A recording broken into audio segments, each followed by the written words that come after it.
तो जब वेदव्यास जी ने पुराणों की रचना किए तो रचना करने के बाद सभी का नाम लिखे। श्री मत्स्य पुराण, श्री कल्की पुराण। कितने पुराण होते हैं? 18। सब के सब बोलेगा कितने होते हैं? हाँ, 4 लोग बैठे हैं, चारों के मुख से एक साथ निकलना चाहिए। तो जब वेदव्यास जी ने पुराणों की रचना की तो लिखे श्री मत्स्य पुराण, श्री कल्की पुराण, श्री नारद पुराण, श्री शिव पुराण, श्रीमद् देवी भागवत। इस प्रकार से जब समस्त पुराणों को लिखते लिखते लिखते लिखते अंतिम में कौन सा आया? श्रीमद् भागवत। तो अन्य पुराणों में तो श्री नारद पुराण, श्री शिव पुराण, श्री मत्स्य पुराण, श्री कल्की पुराण, श्री हरिवंश पुराण इस प्रकार लिखे। लेकिन जब भागवत जी का नाम लिखते समय आया तो यहाँ श्री भागवत पुराण ये नहीं लिखे। यहाँ क्या क्या लिखे हैं? श्री मद भागवत महापुराण। तो सबसे पहले हम लोग श्री को समझने के लिए वास्तव में श्री क्या है। जैसे आपन के नाम पूछन तापन बता क्या नाम है? मनीष साहू। अब अपन के पिताजी के नाम तो जब अपन नाम तो मनीष साहू, और जब पिताजी के नाम तो श्री शिव कुमार साहू, मतलब श्री जुड़ के ऊपर माने हमर से हम बड़े। अब जब कोई मंत्री के नाम लेते हैं तो श्री श्री है कि नहीं? श्री श्री माननीय फलाना फलाना। उसके बाद जब किसी संत महापुरुषों का नाम लेते हैं तब 108, उससे भी बड़े होते हैं तो 1008, और उनसे भी बड़े होते हैं तो अनंत विभूषित श्री श्री अनंत 1008 में अनंत अनंत। तो ये जितना भी स्त्री है सब कहां से आते हैं? तो यही स्त्री से आते हैं। स्त्री के मतलब होता है लक्ष्मी, स्त्री का मतलब होता है यश, स्त्री का मतलब होता है पद, स्त्री के मतलब होते हैं प्रतिष्ठा। तो स्त्री के अनेक अर्थ हैं। स्त्री के मतलब होते हैं लक्ष्मी, जगह हम जानथन धन धन। अब बोला कौन नहीं जानता। उसके बाद आया मद। मद का अर्थ है, जानता कि नहीं मद के अर्थ? मद के अर्थ होते जैसे मादक पदार्थ अर्थ नहीं, मद्यपान माने नशा। तो मद का अर्थ होता है नशा। तो भक्ति नशा, यश नशा से युक्त है। और एक अर्थ मद का अर्थ होता है भंडार। तो श्री के मतलब हम समझ गए, मद का मतलब होता है भंडार और दूसरा नशा। मद्यपान होते तो वो नशा लग करी है तो चिखला में गिरी है, एक्सीडेंट हो रही और प्राण जाए के खतरा है। लेकिन ये जो नशा करिए वो मक्का में भी आगे आपको पता चल जाए। उसके बाद हम लोग श्री का मतलब समझ गए, मद का मतलब समझ गए। उसके बाद इधर कौन सा शब्द आ गया? कौन कौन सा शब्द है? भागवत। तो भागवत का अर्थ क्या है ये भी हम लोग जान लेंगे। कहे कि भाष्यते सर्ववेदेषु गीयते नारदादिभिः वदन्ति त्रिषु लोकेषु तरन्ति भवसागरः। भाष्यते सर्ववेदेषु, वेदों का भाष्य ही श्रीमद् भागवत। वेदों का भाष्य ही श्रीमद् भागवत। भाष्य का मतलब समझना ना, भाष्य के मतलब होते एक शब्द के, जैसे कि हम स्कूल में देखन के फलाना फलाना का टिप्पणी करो। टिप्पणी करे के मतलब 25-30 पन्ना लिखना रहते, कॉलेज में पढ़े होते हम जानते करत होगा। तो उसी का मतलब होता है भाष्य के, वेदों के भाष्य ही श्रीमद् भागवत जी है। कहे महाराज मैं कैसे मानना कि वेद के मंत्र ही भाष्य है? तो जब पूजन कराते समय ब्राह्मण लोग बोलते रहते हैं, कुछ कुछ मंत्र आते हैं कि त्रीणी पदा विचक्र में विष्णु गोपा अदाभ्य अतो धर्माणि धारयन्। एक श्लोक है वेद। और यही इन्हीं एक श्लोक में वेद व्यास जी ने पूरे वामन चरित्र लिख दिए। त्रीणी पदा, त्रीणी का मतलब तीन, पदा का मतलब होता है पैर। त्रीणी पदा विचक्र में, चक्र धारण करने वाले कौन है? चक्र धारण करने वाले भगवान विष्णु। अदा गोपा, और बाल के रूप में आए राजा बलि को छल दिए। ये तो संक्षिप्त कथा है, लेकिन इसका विस्तार कथा हम लोग 5वें दिन श्रवण करेंगे। तो वेद व्यास जी ने इन्हीं वेदों के भाष्य किए। भाष्य का मतलब विस्तार। और दूसरे में आता है भाग मतलब समझ गए। और ग का मतलब है कि गीयते नारद आदि। नारद आदि जितने भी संत महात्मा हैं जिनको कुछ नहीं चाहिए वो लोग भी इसको गाते हैं। गीयते नारद आदि, कि जिसको सब कुछ चाहिए वो भी गाते हैं और जिसको कुछ नहीं चाहिए वो भी गाते हैं। और तीसरा आता है वदंती त्रिषु लोकेषु, वैसे वदंती त्रिषु लोकेषु, तीनों लोक में जाकर के स्वर्ग में ब्रह्मा जी से पूछा, इंद्रादि देवी देवता से, तो श्रीमद् भागवत जी के गान गाते। तब तो अमृत की घड़ा लेकर के आए रहे। और पृथ्वी भूमि में तो हम लोग सब जन श्रवण गाथा नहीं भगवान के नाम संकीर्तन कथा। और नीचे जब पाताल में भी जाकर के राजा बलि से पूछा तो वो भी भगवान के कथा कीर्तन गाते रहते। तो त्रिषु लोकेषु, और तरंती भवसागर, जो इनके सन्निकट आते हैं वो भवसागर से पार हो जाते हैं। यही है श्रीमद् भागवत के अर्थ। समझ में आई सही नहीं आई? और एक चीज और है जो तुम सुन चुके हैं। भ से भक्ति, ग से ज्ञान, व से वैराग्य, और त से तपस्या। इला तो कोई भी जान सकता है, लेकिन वास्तव में भागवत जी के अर्थ यही है। और उसके बाद आता है महापुराण। तो जेमा 10 लक्षण होते ओला महापुराण कथे, और जेमा 5 लक्षण होते ओला उपपुराण कहा जाता है। तो जिसमें 10 लक्षण होते हैं, जैसे श्रीमद् भागवत जी में 10 लक्षण हैं, इसलिए महापुराण। और जैसे उपपुराण कौन कौन है? नारद पुराण हो गए, तो महाशब्द नहीं जुड़े, तो ये महापुराण हो गए। पुराण का अर्थ है कि पुरा अपि नवम इति पुराणम, पुराना होते हुए भी जो नया नया प्रतीत हो वही लगते पुराण। पुराना होते हुए भी जो नवीन नवीन प्रतीत हो उसे कहते हैं पुराण। घर में सौखे सौ व्यक्ति कार ले आए, इच्छा तो बहुत रही, लेकिन कार जब लाई 1 महीना 2 महीना 3 महीना खुद धोना पोछना घूमना फिरना, उसके बाद 6वां महीना के बाद कार ऐसी पड़े। उसी प्रकार धरती के समस्त जो भी वस्तु है सब वही क्रिया है। लेकिन श्रीमद् भागवत जी की कथा, भगवान की कीर्तन कितना पुराना है मालूम है? 5000 वर्ष से भी पुराना है। लेकिन आज भी जब हम उसको श्रवण करते हैं तब नया नया नवीन नवीन हम लोगों को प्रतीत होता है कि नहीं?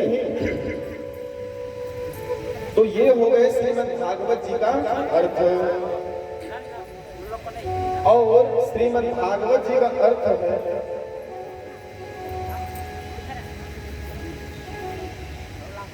श्रीमद् भागवत जी का जो अर्थ है ये सब हम लोग समझ लिए हैं। और वेद व्यास जी कहते हैं कि श्रीमद् भागवत ही साक्षात भगवान कृष्ण है। कहे कि तेनेयं वाङ्मयी मूर्ति प्रत्यक्षा वर्तते हरे, सेवनात् श्रवणात् पाठात् दर्शनात् पापनाशिनी। कहे कि श्रीमद् भागवत की कथा को श्रवण करने से, पठन करने से और इनका दर्शन करने से पापनाशिनी, पापों का शमन हो जाता है। तो जिस प्रकार कलाकार जो होते हैं, जो कुम्हार मिट्टी के कलाकार भगवान की मिट्टी की मूर्ति बनाते हैं, सोने के कलाकार सोने की मूर्ति बनाते हैं, और और ये नियम है कि जो सोने की मूर्ति बना सकता है वो मिट्टी की मूर्ति नहीं बना सकता, और जो मिट्टी की मूर्ति बना सकता है वो सोने की मूर्ति नहीं बना सकता। तो वेद व्यास जी ने भी एक मूर्ति बनाई है, वेद व्यास जी ने भी एक मूर्ति बनाई है। कैसी मूर्ति है ये? शब्दमयी मूर्ति। कैसी मूर्ति है? शब्दमयी। श्रीमद् भागवत जी की जो मूर्ति है वह शब्दमयी है। और जब विचार किए बनाते समय कि श्रीमद् भागवत जी को मैं बना रहा हूं और किन किन लोगों के लिए इनको बनाऊंगा, इसको भी मैं आगे एक से एक हमारे भक्तगण होंगे उनको मैं श्रवण कराऊंगा। और जैसे ही मूर्ति बन करके तैयार हुई तब व्यक्ति अपने अपने, जैसे कि हम लोग कल श्रीमद् भागवत जी का प्रारंभ किए थे तो अपने कुल देवी देवता के पास गए थे कि नहीं गए थे उनको निमंत्रण देने के लिए। तो जब कोई भी व्यक्ति नवीन नवीन कार्य करता है तो अपने इष्ट देवी देवताओं को याद करते हैं कि नहीं। तो जब श्रीमद् भागवत जी को बना रहे थे, वेद व्यास जी लिख रहे थे, तो अपने इष्ट देवता का भी नाम उनको लिखना चाहिए था कि मेरे इष्ट देव विष्णु हैं कि नारायण है कि शंकर है कि दुर्गा है कि देवी है। तो जब श्रीमद् भागवत जी का मंगलाचरण कर रहे थे तब वेद व्यास जी ने किसी भी देवी देवताओं का नाम नहीं लिखे। वेद व्यास जी ने किसी भी देवी देवताओं का नाम नहीं लिखे। बोले क्यों? क्योंकि श्रीमद् भागवत जी का जो ग्रंथ है वह निरपेक्ष ग्रंथ है, किसी व्यक्ति विशेष का ग्रंथ नहीं है। और अंतिम में लिख दिए कि सत्यम परम धीमहि। चाहते तो कृष्णम परम धीमहि भी लिख सकते थे, चाहते तो रामम परम धीमहि भी लिख सकते थे, या शिवम परम या देवी, लेकिन यहाँ पर ये सब चीजें नहीं लिखे। बोले क्यों? यदि रामम परम धीमहि लिखते तो राम के भक्त ही यहाँ पर बैठे होते, और यही शिवम परम धीमहि लिखते तो शिव के भक्त बैठते। तो यहाँ पर सत्य को ही अपना इष्ट देवता मान करके अपना मंगलाचरण चालू किए। कहे कि जन्माद्यस्य त्वन्मयादितरतस्सार्थे स्वभिज्ञः स्वराट् तेने ब्रह्महृदाय आदिकवये मुह्यन्ति सूरयः तेजो वारिमृदां यथा विनिमयो यत्र त्रिसर्गो मृषा धाम्ना स्वेन सदा निरस्तकुहकम् सत्यम परम धीमहि। धीमहि के मतलब होते ध्यान करना, ध्येय पाने धातु, ध्यान करना कि मैं सत्य का ध्यान कर रहा हूं। और इसी एक मंगलाचरण एक श्लोक में पूरा भागवत जी का वर्णन है। ब्रज के विद्वान, काशी के विद्वान इन्हीं एक श्लोक के 108 प्रकार की व्याख्या की है। कितने प्रकार की? 108 प्रकार की। और इन्हीं एक श्लोक में भगवान कृष्ण जी, राम जी की पूरी चरित्र है। अब कैसे है देखिए। कहे कि जन्माद्यस्य, भगवान कृष्ण जी का जन्म कहाँ हुआ था बताओ।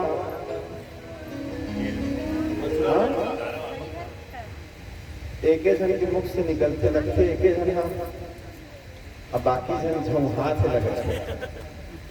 तो ध्यान देके सुनना। तो जन्माद्यस्य त्वन्मयादितरतः, भगवान कृष्ण जी का जन्म कहाँ हुआ? जोर से बोलिए। कारागार में, जेल में। और जन्माद्यस्य त्वन्मयात् इतर, जन्म लेते ही कहाँ चले गए? गोकुल में। अपने पिताजी को बोले कि प्रभु पिताजी मुझे इतर मतलब जन्म जहाँ हुआ वहां से इतर अर्थात अन्य जगह मुझे ले जाओ। तो कहाँ ले गए? गोकुल। जन्माद्यस्य त्वन्मयादितरतस्सार्थे स्वभिज्ञः स्वराट्। अभिज्ञ, अभिज्ञ के मतलब होते सब कुछ जानने वाला।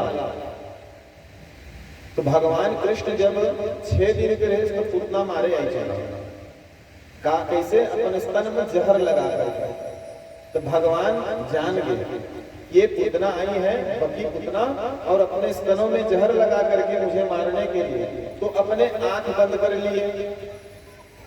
इसका मतलब भगवान सब कुछ पहले से ही जानते थे। और स्वराट, स्वराट के मतलब होते हैं प्रकाश,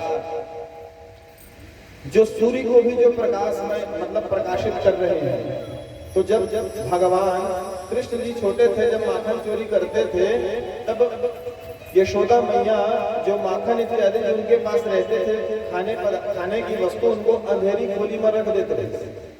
तब भगवान जैसे ही प्रवेश करे तो हालांकि काला रहे, लेकिन जैसे अंधेरी खोली में जब प्रवेश करे तो अगर शरीर से इतना चमक प्रकृष्टेन यत्नः प्रकृष्टः, अर्थात चमकते हुए स्वराट। उसके बाद अर्थेषु अभिज्ञः, अभिज्ञः के बाद तेनेयं ब्रह्म हृदय आदि कवये, आदि कवि बोलते हैं ब्रह्मा जी को। ब्रह्मा जी को भी मोहित किए। भगवान पिकनिक मनाने के लिए गए थे सभी अपने बाल सखा के साथ, तो एक दूसरे का जूठा खा रहे थे भगवान कृष्ण। तो ब्रह्मा जी सोचे कि वास्तव में यही नारायण है जो एक दूसरे के अपने सखा के जूठे खा रहे हैं। तो ब्रह्मा जी को उस समय वे भी मोह हो गया, तो उनका तो मोह दुख दूर किए। उसके बाद मोहियन यत् सूर्य, अर्थात सूर्य, सूर्य का मतलब होता है देवता, देवताओं के जो राजा इंद्र है उनको भी मोहित कर दिए। इंद्र सोचे थे कि छोटा सा ग्वारिया है, ग्वाल बाल है, छोटा सा ग्वारिया है, ग्वाल बाल है, मेरी पूजा को छोड़ करके, तो उन्होंने गोवर्धन लीला कराई। और गोवर्धन लीला कराने के बाद उनको पता चला इंद्र को ये तो साक्षात नारायण है। और तेजो वारि मृदा यथा विनिमयो यत्र त्रिसर्गो मृषा, तेजो, तेजो अर्थात अग्नि, अग्नि पान करके गोपियों को बचाए, अग्नि को पवित्र किए। तेजो, वारी का मतलब होता है जल, जल में कालिया नाग थे जिनका उद्धार करके जल को शुद्ध किए। तेजो वारी मृदा, मिट्टी खा करके मिट्टी तत्व की शुद्धि किए। तेजो वारी मृदा यथा विनिमयो यत्र त्रिसर्गो मशा, इस प्रकार। और रास मंडल में रास विहार करके वायु तत्व की शुद्धि किए। और तृणावर्त नामक राक्षस को आसमान में मार करके आकाश तत्व की शुद्धि किए। और भगवान के 3 सर्ग हुए, 3 लीलाएं की, ब्रजमंडल, दूसरा द्वारिका जी और तीसरा कुरुक्षेत्र। तो यत्र त्रिसर्गो मृषा और धामना स्वेन सदा निरस्त होगा। और उद्धव जी को अंतिम में उपदेश देकर सत्यम परम धीमहि, मतलब उसी सत्य में जाकर के भगवान मिल गए। ये भगवान जी की, कृष्ण जी की एक श्लोक में एक श्लोकी भागवत कहते हैं। और अभी अभी हम लोगों ने इसी को कृष्ण के रूप में अर्थ किए। अब श्री राम जी का भी इसी श्लोक में पूरी अर्थ है, लेकिन हम लोग भागवत की कथा कर रहे हैं तो भागवत की कथा को श्रवण करेंगे। उसके बाद सत्यम परम धीमहि, सत्य में जाकर के भगवान लीन हो गए। उसके बाद